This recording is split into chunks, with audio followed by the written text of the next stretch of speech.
Came to United States in 1984.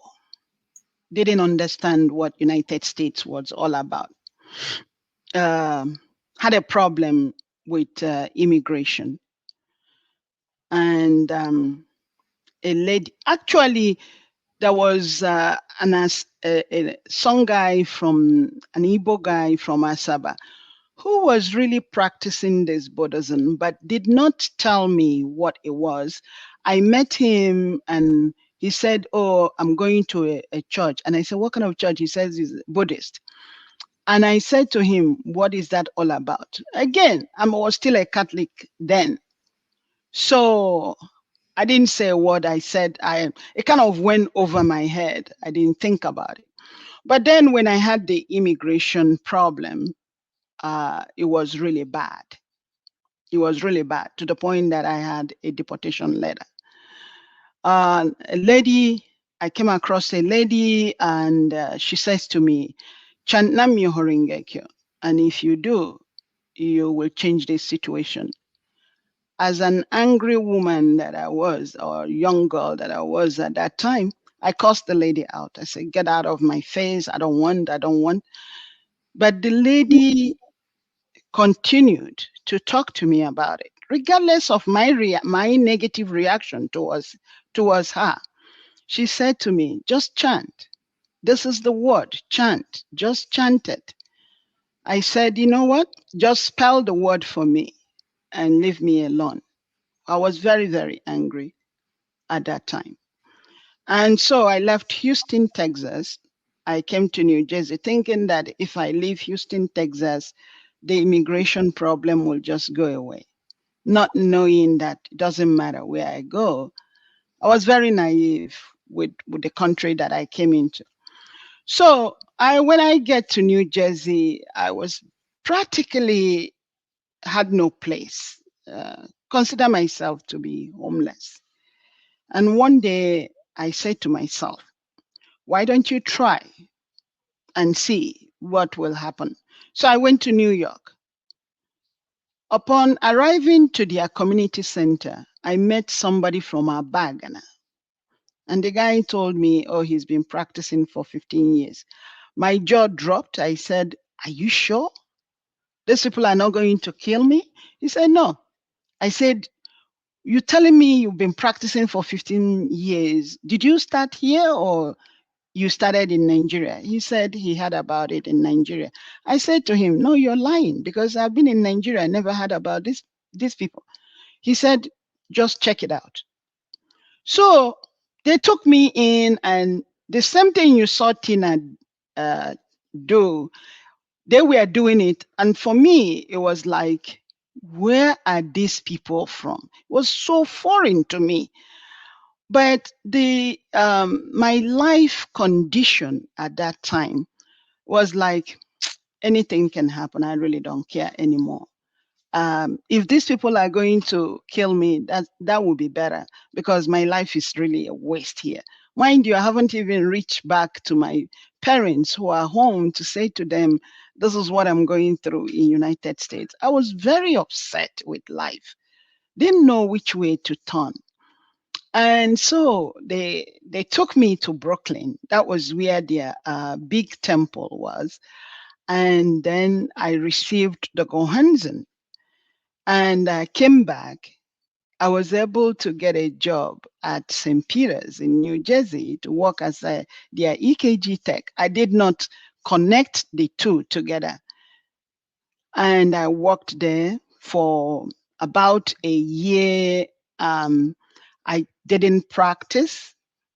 And one day I was paid to come and do EKG on a patient in ICU. And the patient, when I walked in, I saw the juju beads and their prayer book. And the word came out of me, Nam Myoho Renge Kyo. And the patient says to me, "Are you a member?" I said, "No, I'm not." He said, "But how did you say that word?"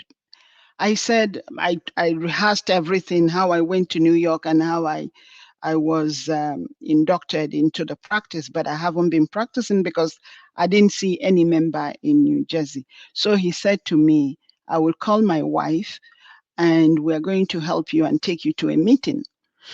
The guy is originally from Panama and with the wife. And so they came, they picked me up that day, took me to Piscataway. We had other members. I met other members. And as they were doing their prayer, I was like, I won't be able to do this prayer. I can't. I don't understand what they're saying. This is traumatic for me. But they kept encouraging me and they kept visiting me. They came and they enshrined my Gohanzen. Every day somebody will come and help me to learn how to do the prayer. And I myself, I began to develop interest to learn how to do the prayer myself, you know, and Lord and behold, I saw things start changing for me.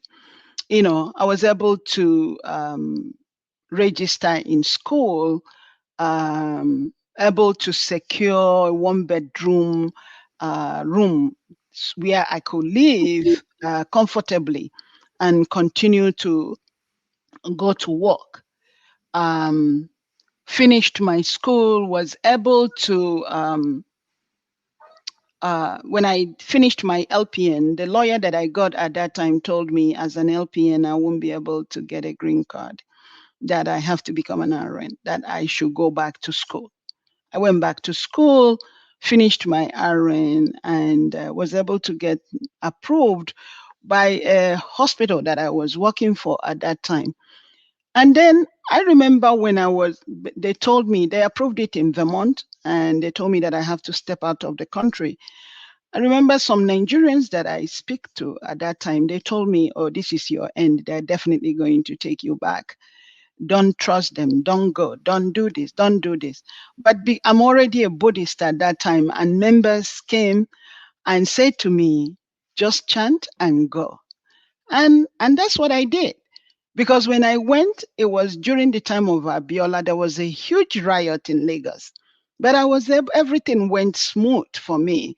I was able to do my fingerprint, went to St. Nicholas Hospital, uh, went to Alabon Close, did all the paper, and wasn't up to 3 weeks. My papers came out. They called me to come and get my green card. So this our Buddhist practice. When a member comes in, one thing that everyone will say to you is, when you chant, you're going to definitely see actual proof, and then you decide whether you want to continue. If you do not see any actual proof, you don't need to continue to practice. So time after time, I continue to see actual proof in my life. I don't have the hot temper that I used to have before. I started calming down. When I'm in school, I pay attention to what I'm doing. I strive to do well. I strive to do better without saying, oh, this person is better than me or that person is better than me. I do not envy anyone. There's so many things that changed with my life, a lot of things. And now, as an educator to young people, to nursing students, when I come into class the first semester or the first day of a semester, the first thing that I will say to whatever cohort that I have is, who in this class thinks that they're not smart? Or sometimes I try to use that things that Beyonce is better than them. Believe it or not, sometimes I will get students that will raise their hand, and then I'll have a kind of a conversation with that individual. What makes you think that Beyonce is better than you? And when that person says what they have to say, I will say to them, you have the potential to be whoever you want to be.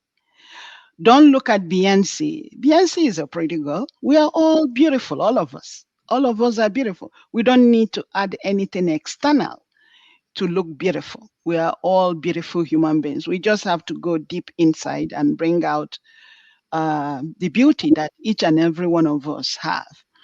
But many times some of us, we don't have this encouragement. We don't have good mentors in our life that will instill all these things in us. And so we look outside of us for somebody to acknowledge, oh, you're a beautiful person, by adding some external things to ourselves. And many a times it leads all of us into trouble. So the greatest change, if I may just add, is I developed a lot of courage. I I do not, I'm not afraid of telling someone the truth. If I should go to Nigeria today, I'm not going to be afraid. If Tinubu is standing in front of me right now, I'm going to say to him, what you're doing is wrong. The only thing he can do is ask his DSS to detain me. If his DSS arrest me and detain me because I told him the truth, I'm not going to flip in that detention, because I know that I'm right, that what I'm telling him is the right thing.